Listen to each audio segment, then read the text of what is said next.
প্রিয় দর্শক, আপনাদের সবাইকে স্বাগত জানাচ্ছি চ্যানেল জেড আয়োজিত নিয়মিত সংবাদ বিশ্লেষণ অনুষ্ঠান জেড ফোকাসে। আপনাদের সঙ্গে আছে আমি সাইদ খান। আলোচনার জন্য প্রতিদিনের মতো আজও আমাদের সাথে একজন অতিথি রয়েছেন। আমাদের সাথে স্টুডিওতে উপস্থিত আছেন দৈনিক দিনকালের সাবেক বার্তা সম্পাদক, ঢাকা সাংবাদিক ইউনিয়নের সহসভাপতি জনাব রাশেদুল হক। জি, স্বাগত জানাচ্ছি। আপনাকে ধন্যবাদ। দর্শক, আপনারা জানেন জেড ফোকাসে আমরা প্রতিদিনই দিনের উল্লেখযোগ্য খবর ধরে বিশ্লেষণ করে থাকি, আলোচনা করে থাকি, অতিথির মুখ থেকে ব্যাখ্যা বিশ্লেষণ শুনে থাকি। রাশিদ ভাই, আপনি নিশ্চয়ই আজকের সংবাদপত্র এবং আজকের গণমাধ্যমগুলোতে যে সংবাদগুলো আছে এর মধ্যে উল্লেখযোগ্য সংবাদগুলো নিশ্চয়ই আপনার চোখে পড়েছে। আমাদের হাতেও বেশ কয়েকটি খবর রয়েছে। এর মধ্যে একটি খবর হচ্ছে 31 জুলাইয়ের মধ্যেই জুলাই সনদ চায় কমিশন, উচ্চকক্ষের সিদ্ধান্ত এ সপ্তাহেই হবে, এরকম একটি সংবাদ আছে। আরেকটি সংবাদ আছে ভুল সিদ্ধান্তে যেন ফ্যাসিবাদ পুনর্বাসনের সুযোগ না পায়। বিএনপির ভারপ্রাপ্ত চেয়ারম্যান তারেক রহমান গতকালকে বেসরকারি বিশ্ববিদ্যালয়ের জুলাই গণ অভ্যুত্থানে যে বেসরকারি বিশ্ববিদ্যালয়ের ছাত্রদের ভূমিকা এবং শহীদদের সম্মান জানিয়ে একটি আয়োজন হয়েছে। সেই আলোচনা সভায় বিএনপির ভারপ্রাপ্ত চেয়ারম্যান এ বার্তা দিয়েছেন। নিশ্চয়ই ওনার হাতে এরকম কোনো তথ্য বা উপাত্ত বা খবর আছে যে রাজনৈতিক দলগুলো যদি এরকম পরিস্থিতিতে কোনো ভুল সিদ্ধান্ত নেয় বা ভুল কোনো পদক্ষেপ নেয়, তাহলে হয়তো ফ্যাসিবাদ আবারও সেই সুযোগটি ব্যবহার করে ফিরতে পারে আমাদের রাজনীতিতে, যেটি আসলে গত 15 বছরেরও বেশি সময় ধরে, 15 বছর 7 মাস বাংলাদেশের রাজনীতি এবং বাংলাদেশের রাষ্ট্র কাঠামোকে ভেঙে তছনছ করে দিয়েছে। জনবিচ্ছিন্ন হয়ে গিয়েছিল জনগণ এই রাষ্ট্র থেকে। আরও একটি খবর রয়েছে, গতকালকে জামায়াতে ইসলামী তাদের 19 স্বাধীনতা পরবর্তী সময় সবচেয়ে বড় একটি সমাবেশের আয়োজন করেছে এবং এই সমাবেশ থেকে জামায়াতে ইসলামীর আমির ডক্টর শফিকুর রহমান তিনি বলেছেন সংসদ নির্বাচন পিআর পদ্ধতিতেই হতে হবে, নির্বাচনের জন্য সংস্কারও হতে হবে, জঙ্গিবাদ প্রতিহতের ঘোষণাও তিনি দিয়েছেন। এবং আপনি দেখেছেন নিশ্চয়ই একজন সংবাদকর্মী হিসেবে, সিনিয়র একজন সাংবাদিক হিসেবে এই সমাবেশে বক্তব্য দিতে গিয়ে জামায়াতে ইসলামীর আমির ডক্টর শফিকুর রহমান তিনি দুদফা অসুস্থ হয়ে গিয়েছিলেন। প্রচণ্ড গরম ছিল এই সবের কারণে এবং রাজনৈতিক যে সংস্কৃতি হারিয়ে গিয়েছিল সেই সংস্কৃতি আবারও ফিরে এসেছে। ওনার অসুস্থতার খবর পেয়ে বিএনপি মহাসচিব মির্জা ফখরুল ইসলাম আলমগীর, বিএনপির ভারপ্রাপ্ত চেয়ারম্যান এবং বিএনপির চেয়ারপারসন বেগম খালেদা জিয়া, ভারপ্রাপ্ত চেয়ারম্যান জনাব তারেক রহমান, তারা কিন্তু ওনার স্বাস্থ্যের খোঁজ খবর নিয়েছেন এবং মির্জা ফখরুল ইসলাম আলমগীর সহ বিএনপির সিনিয়র একদল নেতৃবৃন্দ ওনারকে সশরীরে দেখতে গিয়েছেন। অপর রাজনৈতিক দলগুলোও দেখতে গিয়েছেন। এই রাজনীতির মাঠে এক ধরনের মুখোমুখি অবস্থানে জামাত বিএনপি। তারপরেও এই যে সৌহার্দ্য, এই যে সম্প্রীতি, রাজনৈতিক যে সংস্কৃতি, এই সংস্কৃতি নিশ্চয়ই আমাদেরকে ইতিবাচক একটা পরিবেশের দিকে যে বাংলাদেশ এগোচ্ছে সে বার্তা দিচ্ছে। রাশিদ ভাই, এছাড়াও আজকে যে 1 জুলাইয়ে বসে আমরা আলোচনা করছি, ঠিক 1 বছর আগে আজকের এই 20 জুলাইয়ে ঢাকা সহ সারা দেশের রাজপথ ছিল রক্তে রঞ্জিত, ছাত্র জনতার রক্তে, এবং রাজনৈতিক নেতৃবৃন্দও কিন্তু দল মত পথ সব ভেদাভেদ ভুলে গিয়ে একেবারে এক কাতারে দাঁড়িয়ে ফ্যাসিবাদের বিরুদ্ধে লড়াই করেছিল এবং তাদের মধ্যে যে সুদৃঢ় ঐক্য প্রতিষ্ঠিত হয়েছিল সেই ঐক্যের হাত ধরেই কিন্তু ফ্যাসিবাদ বিদায় নিয়েছে। 1 বছর পরে কিন্তু অনেকেই আবার এই ঐক্য নিয়ে হতাশা ব্যক্ত করেছেন। এসবের পিছনে নিশ্চয়ই দায় আছে, দায়িত্ব আছে। রাজনৈতিক দলগুলো যদিও একজন আরেকজনকে দায়ী করুক, তারপরেও কারোর না কারোর বেশি কম আছে এখানে। তাহলে আমাদের ঐক্য কেন নষ্ট হলো, এসব বিষয় নিয়ে আলোচনা করব। শুরু করতে চাই, ভুল সিদ্ধান্তে যেন ফ্যাসিবাদের পুনর্বাসনের সুযোগ না পায় তারেক রহমান। তিনি প্রায়ই এই কথাটি বলেন। এর আগে তিনি বলেছেন অদৃশ্য শক্তি, আজকে আবার বললেন ভুল সিদ্ধান্ত। এই জায়গাগুলো আসলে একজন সিনিয়র সাংবাদিক হিসেবে, সংবাদকর্মী হিসেবে এবং রাজনীতি সচেতন মানুষ হিসেবে আপনি কিভাবে ব্যাখ্যা করবেন? ধন্যবাদ জনাব সাইদ খান, এবং ধন্যবাদ জানাচ্ছি আপনাদের চ্যানেলের সকল দর্শকদের, শুভেচ্ছা জানাচ্ছি। আসলে আপনি অত্যন্ত গুরুত্বপূর্ণ বিষয়ে আজকে আলোকপাত করতেছেন এবং শুরু করেছেন। আপনি গতকালকে জনাব তারেক রহমান সাহেব যে বক্তব্য দিয়েছেন জাতির উদ্দেশ্যে, এটা একেবারে যথোপযুক্ত। উনি যে আশঙ্কা করেছেন, উনি পাশাপাশি একটা আশঙ্কা করেছেন যে এই সরকার বা অন্তর্বর্তী সরকার আগামী জাতীয় নির্বাচন অনুষ্ঠান করতে পারবেন কিনা, অনুষ্ঠিত হয় সংশয় প্রকাশ করেছেন। তো ওনার, আমি যদি আপনি বলি আজকে 20 তারিখ জুলাইয়ের, গত বছরে এই দিনে আমরা কি অবস্থায় ছিলাম, আপনিও ওই সময় হয়তো বাইরেই ছিলেন। আমি মুক্ত ছিলাম, হ্যাঁ, মুক্ত আন্দোলনে ছিলেন। ছিলাম একসাথে। তো এই সময়ে গত বছর এই সময়ে কি করতেছিল আমরা কিন্তু গত বছরের এই দিনে শনিবার ঢাকা ছিল। বিশ্ববিদ্যালয়ে শনিবার ছিল। ঢাকা বিশ্ববিদ্যালয় বন্ধ করে দিয়েছিল এবং হলগুলা থেকে ছাত্রছাত্রীদেরকে হল থেকে বিতাড়িত করে দিয়েছিল। আমি যদি বলি বিতাড়িত করে দিয়েছিল। তাহলে এই আন্দোলনটা আপনি যার কথা বলছেন জনাব তারেক রহমান সাহেব কিভাবে নেতৃত্ব দিয়েছেন পিছনে থেকে, এই 20 তারিখ থেকেও আরেকটা প্রমাণ পাওয়া যায়। তার আগে তো উনি অনেক জাতির উদ্দেশ্যে ভাষণ দিয়েছেন, ছাত্রছাত্রীদের নির্দেশনা দিয়েছেন। দলের কিছু কিছু নেতাকর্মী কি বলছেন সেটা বড় কথা নয়, উনি যে পিছনে ছিলেন এবং টিম গঠন করে ঢাকা শহরে 13টা টিম গঠন করে দিয়েছিলেন উনি, এবং ছাত্রদল, যুবদল এবং অন্যান্য অঙ্গ সংগঠন এবং পেশাজীবীদের, আমরা যারা পেশাজীবী আমাদেরকে উনি মোটামুটি ভাবে প্রায় প্রতিদিনই ফোন দিতেন, খোঁজ খবর নিতেন এবং আমাদের মাধ্যমে আমরা যেন মাঠে থাকি উনি তাগিদ দিয়েছেন। একাধিক অনুষ্ঠান উনি বলেছেন যে শুধু রাজনৈতিক দলগুলো ঐক্যবদ্ধ হলে হবে না, সব সমাজের সকল শ্রেণী পেশার মানুষের নামতে হবে, সম্পৃক্ততা লাগবে। আর ওই সময়ে একটা জিনিস আপনার বক্তব্যের মধ্যে আমরা আশঙ্কা প্রকাশ করতেছি যে ওই সময়ে আমরা ফ্যাসিস্ট বিরোধী, হাসিনা বিরোধী বাংলাদেশে যে ঐক্য হয়েছিল সেই ঐক্যের মধ্যে কিছুদিন ধরে দেখতে পাচ্ছি যে ফাটল দেখা দিয়েছে। বিশেষ করে গত এই লন্ডন বৈঠকে মাননীয় প্রধান উপদেষ্টা এবং বিএনপির ভারপ্রাপ্ত চেয়ারম্যান তারেক রহমানের লন্ডন বৈঠকের পর আপনারা দেখতে পাবেন যে বাংলাদেশে কিছু রাজনৈতিক দল যারা কখনোই দেশের মঙ্গল চায় নাই, তারা কোনোদিনই কিন্তু দেশের মঙ্গল চায় না, সেই রাজনৈতিক দলগুলো ষড়যন্ত্র শুরু করে দিয়েছে। কেন মঙ্গল চায় না? মঙ্গল না চাইলে তারা তো ফ্যাসিবাদের বিরুদ্ধে লড়েছে, হ্যাঁ, তারাও শহীদ হয়েছে। এইবার হয়তো তাদের কিছুটা ভূমিকা ছিল, কিন্তু আপনি দেখবেন বিগত দিনে সেই 71-এ তাদের ভূমিকা ভালো ছিল না, সেই 86-তে তাদের ভূমিকা ভালো ছিল না, এই 96-তে তাদের ভূমিকা ভালো ছিল না, এবং যতবারই তারা জনগণের বিরুদ্ধে দাঁড়িয়েছে ততবারই কিন্তু এরা নানাভাবে ক্ষতিগ্রস্ত হয়েছে। তাদেরও তো জনসম্পৃক্ততা আছে। আপনি দেখেন যে গতকালকে আপনি একটি জনসভার কথা বলেছেন, তারা কিন্তু গতকালকে জনসভাটি ব্যাপক ব্যয়, আপনি কোন কোন পত্রিকা আজকে নিউজ করেছে, আপনি মানব জমিনে মানে স্টোরি করেছে যে সর্বোচ্চ ব্যয় জনসমাবেশ, সর্বোচ্চ ব্যয় করছে বাংলাদেশের ইতিহাসে। এত ব্যয় করে কেউ জনসমাবেশের আয়োজন করেন প্রায় কোনো রাজনৈতিক দল করেনি। আপনি দেখতে পাবেন বা অনেক পত্রিকায় খবর এসেছে যে তারা টার্গেট করেছিল 10 লাখ, কিন্তু এই মানব জমিন পত্রিকায় বলেছে যে টার্গেট 10 লাখ করলেও তাদের হয়তো 3 লাখ লোক উপস্থিত হয়েছিল।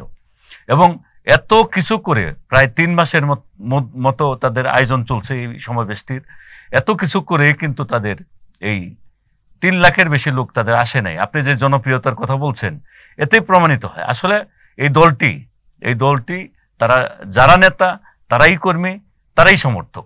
এই কারণে যে যেখানে মনে করে যে তাদের অনেক নেতা অনেক কর্মী, আপনি বলতে চাচ্ছেন এটি জনগণের দল হয়ে উঠতে পারেনি? জনগণের দল আমি সেই অর্থে বলবো না, জনগণের দল না, কিন্তু একেবারে জনপ্রিয় দল বাংলাদেশের ইতিহাসে মানে ওটা আমি বলবো না। এখনো তারা সেই জনগণের সেই কাতারে এখনো যাইতে সক্ষম হয়নি। আর সক্ষম হয়নি নানা কারণে।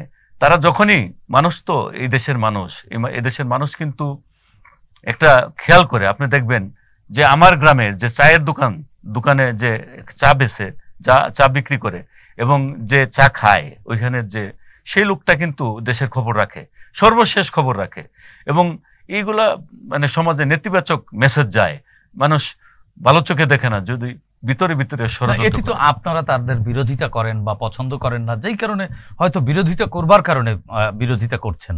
বাস্তবতা তো সাধারণ জনগণ তো ওই দলটির আমার আর আপনার কথা নাই, কিন্তু আমার আর আপনার কথা নাই। সাধারণ মানুষ কি পছন্দ করে কি করে না সেটা কিন্তু বড় বিষয়। সাধারণ মানুষ ধরেন এই যে আমি যে দলটির প্রতি ইঙ্গিত করে কথা বলছি, এই দলটি একটি ইসলামিক দল। এদেশে কিন্তু আরো অনেক ইসলামিক দল আছে এবং অনেক রাজনৈতিক দলও আছে, ইসলামী আন্দোলন, হেফাজত, এরকম অনেক রাজনৈতিক দল আছে। আমরা তো কম জানি ইসলাম সম্পর্কে, আমাদের ধ্যান ধারণা জ্ঞান অনেক কম, আমরা যেহেতু জেনারেল শিক্ষায় শিক্ষিত। কিন্তু এই যে বড় বড় মাওলানা, সেই সিনিয়র পীর সাহেব বলেন, আপনার হেফাজতের বড় বড় আলেম যারা, তারা কিন্তু তাদের সম্পর্কে একটা নানা রকম বাজে মন্তব্য, তাদের মধ্যে অভ্যন্তরীণ দ্বন্দ্বের কারণে না, যেহেতু আমরা মুসলমান, আমরা ধর্মীয় ব্যাখ্যায় না যাই, আমরা রাজনৈতিক আলোচনা করি এবং দেশের বর্তমান বাস্তবতায় আসলে রাজনৈতিক দলের যে কর্মকাণ্ড সেগুলো নিয়ে আলোচনা করি। রাশেদ ভাই, হ্যাঁ, ঠিক আছে, এটা কিন্তু রাজনীতির বাইরে না। এই যে বর্তমান সিচুয়েশন, আমি বলবো ডক্টর ইউনূস সাহেব এবং তারেক রহমান সাহেব বৈঠকের পর কিছু কিছু রাজনৈতিক দলের কেন এত জ্বালা তাদের এই জায়গায়। এই যে দেখেন গতকালকে এত আয়োজন করছে, 3 লাখ লোক জনসমর্থন। প্রফেসর ইউনূস এবং তারেক রহমানের বৈঠকের পরে বাংলাদেশে একটা সুবতাস বইতেছিল গোটা বাংলাদেশ জুড়ে এবং নির্বাচনী আমেজ তৈরি হয়েছিল। এবং এখন কি নেই সেই আমেজ? ঘাটতি দেখা দিয়েছে কিছু ষড়যন্ত্রের কারণে। আপনি দেখেন এই যে আমাদের দেশে যেসব রাজনৈতিক দল এই নির্বাচনের বিরোধিতা করতেছে, নানান পদ্ধতি সামনে আনতেছে। প্রথম বলছে স্থানীয় সরকার নির্বাচন আগে হইতে হবে। কেন হইতে হবে? কারণ হইল যে তাদের জনসমর্থন নাই। তারা যদি জাতীয় নির্বাচন হয়, আসলে কি আমরা এই যে এত লড়াই এত সংগ্রাম কি জন্য হয়েছে? জাতীয় নির্বাচনের জন্য। স্থানীয় নির্বাচনের জন্য তো এই লড়াই হয় না, এত মানুষ প্রাণ দেয় নাই। মেম্বার চেয়ারম্যান নির্বাচনের জন্য তো এত লোক শহীদ হয় নাই, এত ছাত্র শহীদ হয় নাই। তাইলে কেন স্থানীয় নির্বাচন? এটা হলো নির্বাচনকে বাধাগ্রস্ত করার জন্য। তারপর আনছে পিআর পদ্ধতি। আপনি বলেন আমার দেশের অবস্থা যে ব্যবস্থায়, এই ব্যবস্থায় কি পিআর পদ্ধতি কখনো সম্ভব? দোষ কি? পিআর হইল আপনার এমন একটা পদ্ধতি যে পদ্ধতিতে সঠিক নেতা নির্বাচিত হবে না। কেন হবে না? এই কারণে পিআরে তো বাংলাদেশের বাস্তবতায় জনগণ ব্যক্তিকে পছন্দ করে, এটা একটা ফ্যাক্টর। রাজনৈতিক দল একটা ফ্যাক্টর, পাশাপাশি ব্যক্তি একটা ফ্যাক্টর। ধরেন আমার কাপাসিয়াতে 2001 সালে অনেক লোক সারা বাংলাদেশে বিজয়ী হয়েছে। আমার কাপাসিয়ায় কিন্তু একজন ভালো প্রার্থী ছিল। উনি যে কোনো সমস্যার কারণে হোক, ব্যক্তি ইমেজের কারণে হোক, উনি কিন্তু বিজয়ী হতে পারেননি। বিজয়ী হয়েছেন আরেকজন। এরকম ব্যক্তি একটা বিষয়। আমি আমার এলাকায় কাকে ভোট দিব না দিব, আমি ব্যক্তিকে একটা চয়েস করব, দলকে চয়েস করব, পাশাপাশি ব্যক্তিকে চয়েস করব। একটা খারাপ লোককে আমি ভালো ব্যক্তিকে দিল কিনা সেটাও একটা জাজমেন্টের বিষয়। আর না হইলে আপনি যদি পিআর পদ্ধতিতে ইলেকশন হয়, তাহলে এটা দল সিলেক্ট করবে কে এমপি হবে। সেখানে যারা অসৎ, আপনার দুর্নীতিবাজ, তারা মোটা অঙ্কের টাকা দিয়ে এমপি হয়ে যায়। মতো দেশে যেখানে অর্থের কাছে অনেক কিছু জিম্মি হয়ে যায়, সেই বিক্রি হওয়ার এক ধরনের সুযোগ থেকে যাবে। সেজন্য আমাদের দেশের বাস্তবতায় পিআর পদ্ধতি সম্ভব নয়। এবং এটাকে যারা দাবি করছে পিআর পদ্ধতি, তারা কি না বুঝে দাবি করছে? না বুঝে না, তারা বুঝে শুনে সজ্ঞানে দাবি করছে। তাদের উদ্দেশ্য নির্বাচন বানচাল করা, নির্বাচনটা না হওয়া। আপনি দেখেন নির্বাচনটি না হলে তো তারাও নির্বাচিত হতে পারলেন না। আমি একটা কথা বলি আপনাকে। কথাটা হলো এই, ডক্টর ইউনূস সাহেব ক্ষমতায় আছেন, পাশাপাশি কিন্তু ওনারাও কোনো না কোনোভাবে ক্ষমতায় আছেন। আপনি দেখেন আমার মিডিয়া জগতে কারা বসেছেন, তাদের লোক কিন্তু সকল প্রশাসনে সকল জায়গায় আছেন। তারা এখন যে সুবিধাটা ভোগ করতেছেন, আপনি কাদের বোঝাচ্ছেন? ওই যে যারা নির্বাচনের বিরোধিতা করতে চাচ্ছে, আমি তাদেরকে বোঝাতে চাচ্ছি। যারা এখনই নির্বাচন চায় না, পরে নির্বাচন চায়, অথবা নির্বাচনই চায় না, তাদের লোক তো এখন ক্ষমতায় আছে। না, পরে নির্বাচন হলে কি তারা নির্বাচিত হয়ে যাবেন? তারা নির্বাচিত হবেন কি হবেন না সেটা সময়ই বলে দিবে। তবে তারা যে জনসমর্থনহীন, আপনি দেখেন এই রাজনৈতিক দল যখন বিএনপির সাথে জুটে থাকে, তখন 17, 18, 20টা এমপি পেয়ে যায়, তারা নির্বাচিত হয়। আর যখনই বিএনপির সাথে থাকে না, তখনই তাদের নির্বাচিত হয় 3 জন এমপি। আপনাদের বেড়েছে, আপনি তো সংবাদকর্মী, একজন সাংবাদিক, পেশাজীবী মানুষ, কিন্তু বিএনপিও তো তাদের সেই জনপ্রিয়তা, 5 আগস্ট পরবর্তী যে জনপ্রিয়তা বা তার আগে যে বিএনপির প্রতি সাধারণ মানুষের যে ফ্যাসিনেশন ছিল, যে দুর্বলতা, যে আগ্রহ তৈরি হয়েছিল, 5 আগস্ট পরবর্তী সময় বিএনপি কি তাদের সেই জনপ্রিয়তা ধরে রাখতে পেরেছে? কিছুটা কি ভাটা পড়েনি তাদের নেতাকর্মীদের কর্মকাণ্ডে? সুন্দর বক্তব্য। এবং আরো একটু যোগ করি রাশেদ ভাই এখানে, সেটি হচ্ছে যে বিএনপি যে এই মুহূর্তে কাউন্সিল চলছে সারা দেশে, বিএনপি তো আবারও সেই পয়সার কাছে জিম্মি হয়ে যাচ্ছে, সেই টাকাওয়ালাদের কাছে, অপরচুনিস্ট, যাদেরকে আপনারা প্রায় হাইব্রিড শব্দটি ব্যবহার করে থাকেন, তাদের হাতে আবার বিএনপি জিম্মি হয়ে যাচ্ছে না? সেক্ষেত্রে তো আপনাদেরও যে জনপ্রত্যাশা তৈরি হয়েছিল আপনাদের ঘিরে, সেই প্রত্যাশা কি একটু কমেনি? আপনাকে ধন্যবাদ। এই বিষয়ে আপনার কথা অনেক অংশেই সত্য, আবার অনেকাংশে সত্য না, মিথ্যা অপপ্রচারও আছে। আপনার বাংলাদেশের বাস্তবতায় একটা কথা আছে না, যে গু খায় সব মাছে, দোষ হয় গাওরা মাছের। তো অবস্থাটা এরকম। আপনি দেখেন মাঠ পর্যায়ে একটা অঞ্চল ধরেন, সেখানে কি হয় না, গতকালকে সমাবেশে 150 কোটি টাকা খরচ হয়েছে, এটা পাইছে কোথায়? বিএনপির লোকজন কিছু খারাপ লোক আছে, তা তো চেয়ারম্যান সাহেব বা দল থেকে বারবার সতর্ক করা হচ্ছে, বহিষ্কার করা, 5,000-এর বেশি বহিষ্কার করা হয়েছে এবং তারা অ্যাকশন নিচ্ছেন। এবং এত বড় একটা দল, এই দলে কম বেশি খারাপ লোক থাকতে পারে, কিন্তু দল কিন্তু একে উন করতেছেন না। দল কঠিন অবস্থায়, কঠোর অবস্থান নিয়েছে তাদের বিরুদ্ধে, অ্যাকশন নিচ্ছেন। এবং আমি বিশ্বাস করি বর্তমানে যেভাবে দল নিয়ন্ত্রিত হচ্ছে, দলের ভারপ্রাপ্ত চেয়ারম্যান তারেক রহমান সাহেব যেভাবে দলকে পরিচালনা করছেন, এই সুযোগ আর থাকবে না।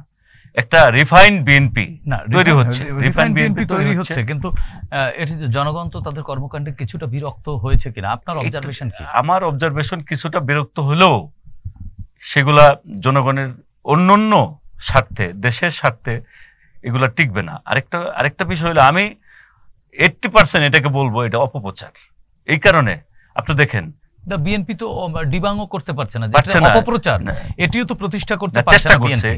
এখন দেখেন বর্তমানে বা তার আগে আমরা দেখছি ফ্যাসিস্ট হাসিনার 5 লাখ লোক নিয়োগ দেওয়া ছিল আপনার বিভিন্ন এই যে ফেসবুক, ইন্টারনেট, বিভিন্ন কিছু ব্যবহারের জন্য, সামাজিক যোগাযোগ, যেটাকে বট বাহিনী বলা হয়। হ্যাঁ, আবার আমি যাদের নিয়ে আলোচনা করছি তাদের একটা বিশাল বাহিনী আছে অপপ্রচারের জন্য, নানাভাবে অপপ্রচার করছে। আপনি একটা জিনিস লক্ষ্য করুন, পুরান টাউনে যে হত্যাকাণ্ড ঘটলো সেটা হয়েছে সম্পূর্ণ ব্যবসায়িক দ্বন্দ্বে, এবং সে ছেলে, আমি সকল মৃত্যু খারাপ, ওই ছেলে মারা গেছে, আমি অবশ্যই আমি তার পরিবারের প্রতি সমবেদনা জানাচ্ছি, কিন্তু সেই লোকটাও কিন্তু খারাপ ছিল।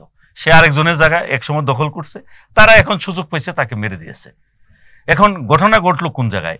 এখানে বিএনপির ভারপ্রাপ্ত চেয়ারম্যান তারেক রহমানের সাহেব কি দোষ? উনি কি দোষ করেছেন? আর এই চক্রটি, ফেসিবাদ বিরোধী একটা চক্র যারা ছিল, মানে একসাথে ছিল, তারা হঠাৎ করে পরিকল্পিতভাবে ওনার বিরুদ্ধে অপপ্রচার শুরু করে দিল। দলের চেয়ারম্যানের বিরুদ্ধে, দলের বিএনপি চেয়ারপারসন বেগম খালেদা জিয়া, সর্বজন শ্রদ্ধেয় একজন ব্যক্তি, তার নামে শহীদ প্রেসিডেন্ট জিয়াউর রহমান যে স্বাধীনতার ঘোষণা দিয়ে এই দেশ স্বাধীন করেছে, তার নামে কিভাবে মিথ্যা অপপ্রচার দিয়ে তারা নানা বাজে কথা বলেছে, যেগুলো আমার পক্ষে বলা সম্ভব নয়। কেন বলেছে? এখানে বিএনপির দোষটা কোথায়? এর দ্বারা প্রমাণিত হয় সারা বাংলাদেশে বিএনপির বিরুদ্ধে যত অপপ্রচার হচ্ছে সেগুলা অপপ্রচারই। এটি তো আপনারা প্রতিষ্ঠিত করতে পারছেন না। এখানে সব কি অপপ্রচার? সব অপপ্রচার না নিশ্চয়ই রাশেদুল হক। এখানে বিএনপি শক্ত ন্যারেটিভ দাঁড় করতে না পারার কারণ অপপ্রচার না, তার প্রমাণ তো বিএনপি নিজেই দিয়েছে। 5,000 লোকের বিরুদ্ধে ব্যবস্থা নিয়েছে, এমনকি আইনি ব্যবস্থা নিয়েছে। যদি অপপ্রচার হইতো তাহলে তারা ব্যবস্থা নিতেন। এবং আপনাদের বিএনপির আপনারা দেখেছেন নিশ্চয়ই, বিএনপি কিন্তু তার দলের একটা শুদ্ধি অভিযানেও নেমেছে। যদি ভেজাল না থাকে তাহলে শুদ্ধ করবার কারণটা কি? এবং সেই ভেজালটি মনে করেন এই যে তৃণমূলে এখন যে সদস্য সংগ্রহ কাউন্সিল, এর মাধ্যমে কি সেই সুযোগবাদীরা বা আপনাদের বক্তব্য অনুযায়ী হাইব্রিডরা ঢুকে পড়ছে না এই দলটিতে? যে দলটিকে ঘিরে এক ধরনের জনপ্রত্যাশা, জন আকাঙ্ক্ষা তৈরি হয়েছিল, সেই আকাঙ্ক্ষা কি জনগণ ব্যথিত হচ্ছে কিনা, বাধাগ্রস্ত হচ্ছে কিনা? আপনার সেই কথা অনেকাংশে ঠিক আছে। আমি আবারও বলবো যে বিএনপি যে পদক্ষেপগুলো নিয়েছে, আপনারা পদক্ষেপগুলোর কথা বলেন না। আপনারা গণমাধ্যম কর্মীরা যদি পদক্ষেপগুলোর কথা চিন্তা করতেন, দেখতেন এবং লিখতেন, তাইলে হয়তো অনেক কিছু সমাধান হয়ে যেত। তার মানে কি এখনো গণমাধ্যম নিরপেক্ষ না বলতে চাচ্ছেন আপনি? আমি মনে করি যে এখনো গণমাধ্যম শতভাগ নিরপেক্ষ। কেন মনে হচ্ছে এরকম? আপনি দেখেন, তাকায় দেখেন, আপনি দেখেন সমস্ত টেলিভিশনগুলোতে এখন কারা বসা আছে? কারা? সেই ফেসিবাদ বিরোধী শক্তি। অনেকেই পরিবর্তন হয়ে গেছে। বড় চেয়ারগুলো তো সব নানান রাজনৈতিক সমীকরণে নিয়োগ প্রাপ্ত হয়েছে।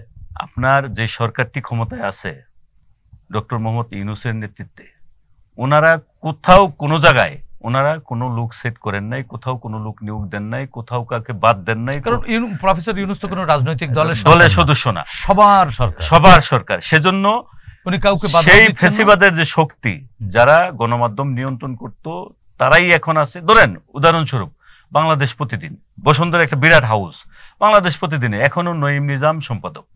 আমি বিশ্বাস করি, আমি দায়িত্ব নিয়ে বলছি, এখনো নঈম নিজাম সম্পাদক। উনি চলে গেছেন, ওনার নাম দেখেন না। উনি ভারপ্রাপ্ত সম্পাদক একজনকে, ওনারই মনোনীত লোককে দিয়ে উনি দূরে আছেন। এবং আপনি দেখবেন যে ওনাদের যে যত কিছু নিউজ এবং যে যত মনিটরিং আছে সম্পূর্ণ উনি করেন। আপনার ওনার একটা টেলিভিশন নিউজ 24, এই টেলিভিশনে রাহুল রাহা, ওই টেলিভিশনে হেড অফ নিউজ, এখনো কিন্তু উনি সেই টেলিভিশনে গাড়ি দিয়ে চলাফেরা করেন আমাদের চোখের সামনে, আমরা অনেকে দেখছি, আমি নিজেও দেখেছি। তাহলে কি তারা বিদ্যমান আছেন? আপনি দেখেন চ্যানেল আই, আপনি দেখেন অন্যান্য television, ATN news, ATN Bangla, এইসব টেলিভিশনে তো সেই ফেসিবাদের দোসররা আছে। আপনার কি মনে আছে গণভবনের সেই কিচ্ছা কাহিনী, মাছ ধরার গল্প, আপনার হাঁস মুরগি পালনের গল্প, সেই শাইখ সিরাজ এখনই কিন্তু এই চ্যানেল আইয়ের মালিক বা চ্যানেল আই। আপনারা কি শক্ত দাবি তুলতে পেরেছেন? আপনারা আপত্তিও তো জানাননি।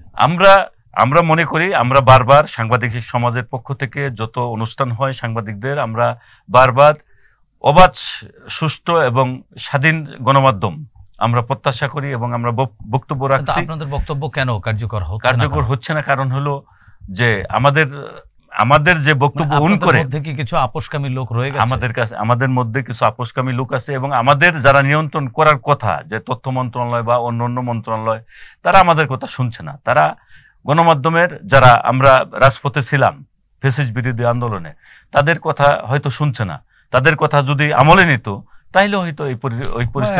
রাশিদুল হক, আপনার কথার রেশ ধরে আমি একটি প্রশ্ন করতে চাই আপনাকে। সেটি হচ্ছে যে পৃথিবীর যত ফ্যাসিবাদের পতন বা ফ্যাসিস্ট শাসনের যত ইতিহাস আমরা ঘাঁটি বা পড়ি বা জানবার চেষ্টা করি, সেই জায়গাগুলোতে আমরা দেখেছি যে ফ্যাসিবাদের পতনের পর ফ্যাসিবাদী অর্থনীতি এবং ফ্যাসিবাদের প্রচার যন্ত্র, এই দুটোকে ধ্বংস করে দেয়া হয়। তাহলে আমাদের এইখানে শেখ হাসিনা, যে ফ্যাসিস্ট শেখ হাসিনার পতনের পর তার প্রচার যন্ত্র এবং তার অর্থনীতিকে আমরা ধ্বংস করতে পারিনি কেন? এই ব্যর্থতা কার? রাজনৈতিক দলগুলোর ছত্র ছায়ায় কিন্তু তারা কোনো না কোনোভাবে টিকে গেছে বা টিকে আছে, এই অভিযোগ আছে। আবার সরকারকেও সুষ্ঠুভাবে কিন্তু তাদের সেই কাজটি করতে দেয়া হয়নি। অনেক জায়গায় সরকারকেও কিন্তু আটকে দেয়া হয়েছে। এই দায় কার? তাহলে এটা বলতে পারেন দেশি বিদেশি ষড়যন্ত্র। আমাদের দেশ সরকার পরিবর্তন, এটি আমাদের একটি ভেগ টার্ম, যে দেশি বিদেশি ষড়যন্ত্র।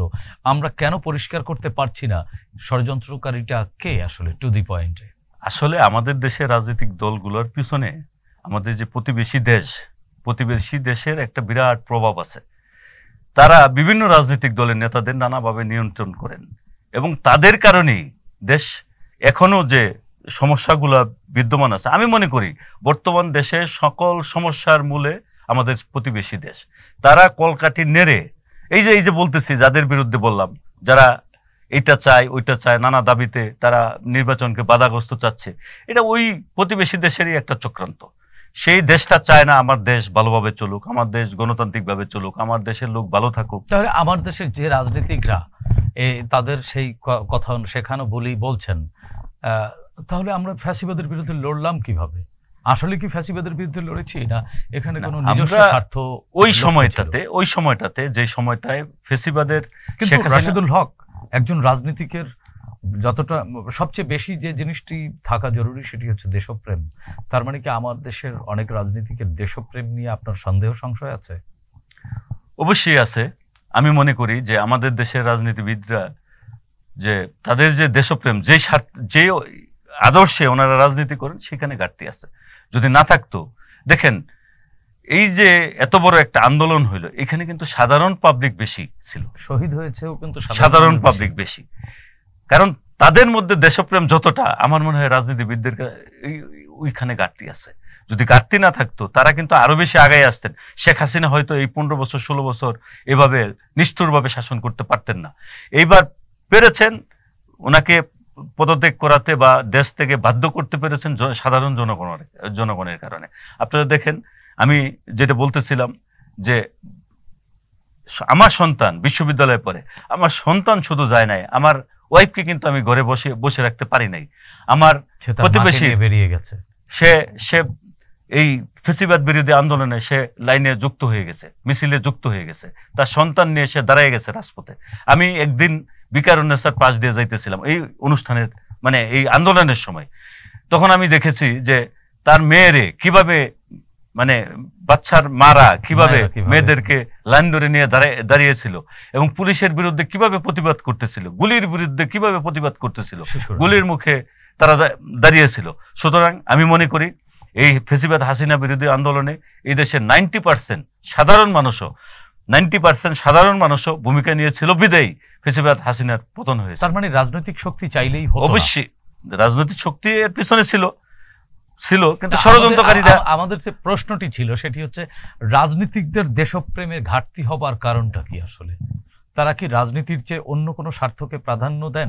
মাঝে মাঝে আমি মনে করি যে আর্থিক স্বার্থ, দুর্নীতি এবং সিন্ডিকেট, এটাতে তারা বেশি জড়ায় যায়। এই জন্য আমরা এতটা রাজনীতিবিদ একটু পিছিয়ে আছি এবং সাধারণ মানুষরাও রাজনীতিকদের নিয়ে এজন্য প্রশ্ন করবার সুযোগ পায়। তাহলে রাশেদ ভাই, আসলে ঘটনা হচ্ছে যে আমাদের যে ঐক্য, জুলাইয়ে ফ্যাসিবাদ বিরোধী আন্দোলনে যে ঐক্য, জাতীয় ঐক্য প্রতিষ্ঠিত হয়েছিল, সেই ঐক্যটি তো আসলে নেই বললেই চলে। আমি সেভাবে বলবো না। বর্তমানে আপনার আলোচনার প্রেক্ষিতে মধ্য দিয়ে যে বিষয়টি বেরিয়ে এসছে যে আমাদের মধ্যে ঐক্য নেই, এবং সামনের যে আমরা যে নতুন একটি বাংলাদেশ বা গণতান্ত্রিক বাংলাদেশ বা জনগণের বাংলাদেশ বা মানুষের যে বাংলাদেশের কথা চিন্তা করছি, বা সিনিয়র রাজনীতিবিদরা বা বড় বড় রাজনৈতিক দলগুলোর পক্ষ থেকে যে বাংলাদেশের স্বপ্ন জনগণকে দেখানো হচ্ছে, সেই বাংলাদেশ কি এই বাস্তবতায় এই ঐক্যের উপরে দাঁড়িয়ে সম্ভব নির্মাণ করা? আমি বিশ্বাস করি বাংলাদেশের মানুষ যা চায় তাই হবে, এবং আমি বিশ্বাস করি রাজনীতিবিদদের মধ্যে যারা বিভ্রান্তিতে আছেন, আশা করি জনগণের ভাষা তারা বুঝবেন। এবং যে ঐক্য, ফেসিবাদ বিরোধী ঐক্য ছিলেন, আমরা গতকালকে আপনি দেখছেন বিএনপির ভারপ্রাপ্ত চেয়ারম্যান তারেক রহমান সাহেব আবারও আহ্বান জানিয়েছেন যে আমরা যে ঐক্যে ছিলাম আমরা সেইভাবে আমরা এগিয়ে যাই, দেশকে এগিয়ে নিয়ে যাই। এবং আমি মনে করি কোনো না কোনো সময়ে আপনার যে বিভেদ বা ফাটলের তৈরি হয়েছে, আপনারা দেখছেন জামাত কিন্তু বিএনপিকে দাওয়াতও দেয় নাই অনুষ্ঠানে, এত বড় একটা সমাবেশ করলো, কিন্তু উনি যখন আহত হলেন দৌড়ে, আপনারা বললেন, চলে গেলেন, অসুস্থ হলেন, উনি যখন হাসপাতালে ভর্তি হলেন, মির্জা ফখরুল ইসলাম আলমগীর সাহেব দৌড়ে চলে গেলেন ওনাকে দেখতে, এবং তারেক রহমান সাহেব খোঁজ খবর নিলেন, অন্যান্য রাজনৈতিক দলের লোকেরা খোঁজ খবর নিলেন। এই সংস্কৃতিটাই দরকার। আমার মনে হয় যে কোনো না কোনো ভাবে দেশের বৃহত্তর স্বার্থে, দেশের জনগণের স্বার্থে তারা এক কাতারে চলে আসবেন। কিন্তু এক কাতারে আসবেন কি করে? আমরা গতকালকে দেখলাম কক্সবাজারে এনসিপির যে তরুণরা গণ অভ্যুত্থানে প্রথম সারিতে সামনে থেকে লড়াই করলো, নেতৃত্ব দিল, তাদের একটি সমাবেশে বিএনপির বিরুদ্ধে অভিযোগটি এসেছে যে তারা তাদের সমাবেশ ভণ্ডুল করে দিয়েছে, পণ্ড করে দিয়েছে। তাহলে ঐক্য হবে কি করে রাশেদ ভাই? আপনার এই কথার উত্তর আমি দিতে পারি, কিন্তু আমি ওইভাবে দিব না। তবে এতটুকু বলি, উত্তরটি প্রত্যাশা করি আমি এইভাবে বলি, সালাউদ্দিন আহমেদ কিন্তু ইলিয়াস আলী হইতে পারতেন। ওনাকে যখন গুম করা হয়েছে ওনার বাড়িতে আমি গিয়েছিলাম, উনি যেখান থেকে গুম হয়েছে সেই স্পটে আমি গিয়েছিলাম সাংবাদিক হিসাবে, এবং ওনাকে খোঁজ করার জন্য নানাভাবে নানা দপ্তরে ওনার ওয়াইফের সাথে আমিও কিন্তু গিয়েছিলাম। এবং উনি কিভাবে ওনাকে গুম করা হয়েছে এবং খোঁজ খবর পাওয়া যায় নাই, তারপর পাওয়া গেল ওনাকে শিলং আরেকটি দেশে প্রতিবেশী আরেকটি দেশে। এবং উনি তখন মনে হয়েছিল ওনার পরিবার যে ওনাকে আর ইলিয়াস আলীর মতো খুঁজে পাওয়া যাবে না। যাই হোক, আল্লাহর অশেষ রহমতে উনি প্রাণে রক্ষা পেয়েছিলেন। কিন্তু বিগত 12টা বছর উনি কি কষ্টে, নিদারুণ কষ্টে ইন্ডিয়ার মাটিতে জীবনযাপন করছেন, তারা কিন্তু আমাদের এই ছাত্র ভাইরা কিন্তু এটা বুঝতে পারেননি। আমি দৈনিক দিনকালের আমাদের যে ভারপ্রাপ্ত সম্পাদক আজকে স্মরণ করি, উনি মারা গেছেন, আল্লাহ বেহেশত নসিব করুক, ডক্টর রেজওয়ান সিদ্দিকী সাহেব।